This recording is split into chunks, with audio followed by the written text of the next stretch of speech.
Hello दोस्तों, स्वागत है आप सभी का हमारे इस प्यारे से यूट्यूब चैनल में जिसका नाम है स्टेनो विद नेहा। और आज की इस डिक्टेशन वीडियो में हम प्रैक्टिस करने वाले हैं दीपक प्रकाशन भाग 4 की, जिसकी गति होगी 60 शब्द प्रति मिनट। तो आइए बिना देरी के डिक्टेशन शुरू करते हैं।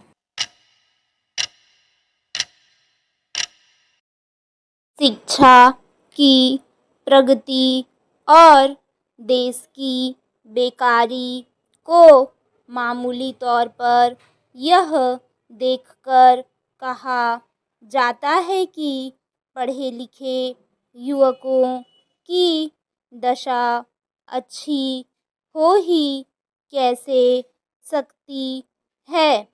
एक तो शिक्षित युवकों की भरमार और दूसरे व्यापार एवं उद्योग धंधों और नौकरी की गिरी हालत बेकारी की भारी जटिल समस्या बनाए हैं।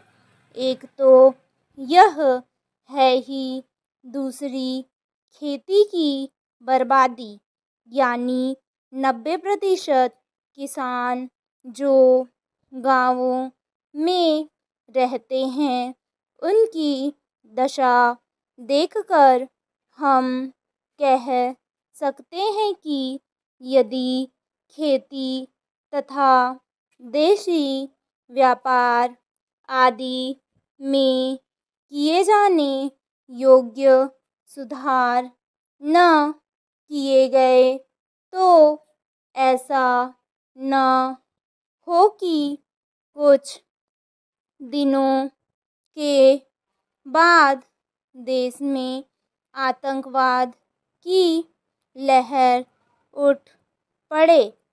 इसमें संदेह नहीं है कि कांग्रेस मंत्रिमंडलों ने जो कुछ किया है वह जहाँ तहाँ हो सका है किसानों की भलाई के लिए किया है और इसमें संदेह करने की कोई आवश्यकता नहीं है कि जितने समय के लिए ये नियुक्त किए गए हैं, यदि उतने समय तक रह गए तो देश के बड़े बड़े सवाल हल करने का भरसक प्रयत्न होगा। पैरा आजकल सिर्फ शिक्षा के होने या न होने से खास मतलब नहीं, किंतु सबसे बड़ी बात यह है कि पढ़े लिखे लोग और बेकार न बैठने पावे। क्या हम नहीं कह सकते कि बेकारी का संबंध देसी व्यापार आदि से है, जिसकी जिम्मेदारी सरकार पर बहुत अधिक है। क्या हम नहीं कह सकते कि विदेशी सरकार से इस विषय में कुछ नहीं हो सकता। यथार्थ में मैं कह देना चाहता हूँ कि हमारे औद्योगिक और व्यापारिक पतन का कारण हमारी दास्ता है। अतः सबसे बड़ी बात यह है कि देश स्वतंत्र हो।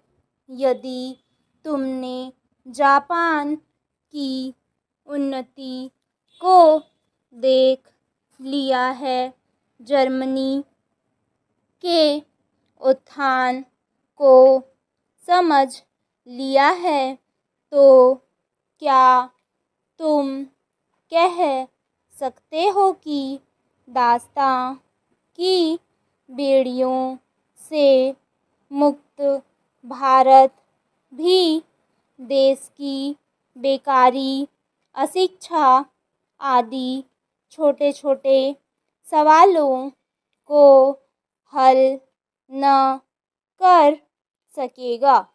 स्टॉप।